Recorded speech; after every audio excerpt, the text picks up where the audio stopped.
Hi friends, ನಾನು ನಿಮ್ಮ ವೀರೇಶಗೌಡ. ಇವತ್ತಿನ ದಿನದಲ್ಲಿ ಬಿ ಎಡ್ನ second round college selection list ಬಿಟ್ಟಿದ್ದಾರೆ.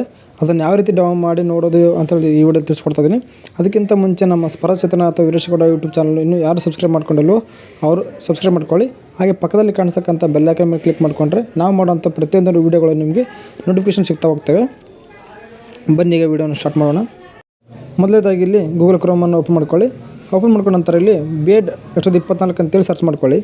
ಸರ್ಚ್ ಮಾಡ್ಕೊಂಡ ನಂತರ ನಿಮಗೆ ಒಂದು ಬಿ ಎಡ್ 2024 ಅಂತೇಳಿ ಬ್ಲೂ ಕಲರಲ್ಲಿ ಒಂದು ಲಿಂಕ್ ಓಪನ್ ಆಗುತ್ತೆ. STS ಕರ್ನಾಟಕ ಅಂತ ಕಾಣಿಸಲ್ಲ, ಅದರ ಮೇಲೆ ಕ್ಲಿಕ್ ಮಾಡ್ಕೊಳ್ಳಿ. ಕ್ಲಿಕ್ ಮಾಡ್ಕೊಂಡ ನಂತರ ಇಲ್ಲಿ ಒಂದು ವೆಬ್ಸೈಟ್ ಓಪನ್ ಆಗುತ್ತೆ. ಅಂದರೆ ನಿಮ್ಮ document verification second round list ಮತ್ತು ಕಾಲೇಜ್ ಸೆಲೆಕ್ಷನ್ ಲಿಸ್ಟು ಎರಡು ತೋರಿಸ್ತಾರೆ ಇಲ್ಲಿ. ಅಂದರೆ ಬಿಟ್ಟಿದ್ದಾರೆ, ಓಪನ್ ಆಗಿದೆ ಈಗ. ಅದ್ರ ಮೇಲೆ ಕ್ಲಿಕ್ ಮಾಡಿಕೊಂಡ್ರೆ ನಿಮ್ಮದು ಆರ್ಟ್ಸ್ ಮತ್ತು ಸೈನ್ಸ್ ಯಾವುದು ಬೇಕೋ ಅದ್ರ ಮೇಲೆ ಕ್ಲಿಕ್ ಮಾಡಿಕೊಂಡ್ರೆ ನನಗೆ ನಿಮ್ಮ ಒಂದು PDF ಫಾರ್ಮೆಟಲ್ಲಿ ಓಪನ್ ಆಗುತ್ತೆ. ಅದರಲ್ಲಿ ನಿಮ್ಮ ಅಪ್ಲಿಕೇಶನ್ ನಂಬರ್ ಮತ್ತು ನೇಮು, ನಿಮ್ಮ ಕ್ಯಾಟಗರಿ, ನಿಮ್ಮ ಕಾಲೇಜ್ ಸೆಲೆಕ್ಷನ್ ಇಷ್ಟೆಲ್ಲ PDF ಇರುತ್ತೆ. ಅದನ್ನು ನೋಡ್ಕೊಳ್ಳಿ. ಹಾಗೆ ನಾನು ಲಿಂಕ್ ಬೇಕಂದರೆ ನಾನು ಡಿಸ್ಕ್ರಿಪ್ಷನ್ ಬಾಕ್ಸಲ್ಲಿ ನೀಡಿರ್ತೀನಿ, ಅವು ನೋಡ್ಕೊಳ್ಳಿ. ನಾನು ಇಲ್ಲಿ ಎಕ್ಸಾಂಪಲ್ ಆಗಿ ಒಂದು PDF ಫಾರ್ಮೆಟನ್ನು ಓಪನ್ ಮಾಡಿ ತೋರಿಸ್ತೀನಿ ನೋಡಿ. ಸೆಕೆಂಡ್ ರೌಂಡ್ ಲಿಸ್ಟನ್ನು ಇಲ್ಲಿ ನೇಮು ಮತ್ತು ಕ್ಯಾಟಗರಿ, ನಿಮ್ಮ ಕೋರ್ಸು ಹಾಗೂ ಪಕ್ಕದಲ್ಲಿ ಕಾಣಿಸ್ತಕ್ಕಂಥ ಕಾಲೇಜ್ ಸೆಲೆಕ್ಷನ್ ಆಗಿದೆ. ನಿಮ್ಮ ಯಾವ ಕಾಲೇಜ್ ಸೆಲೆಕ್ಷನ್ ಆಗಿದೆಯೋ ಅದಕ್ಕೆ ಹೋಗಿ ನೀವು 23ರಿಂದ 27 ತನಕ ಟೈಮ್ ಕೊಟ್ಟಿದ್ದಾರೆ.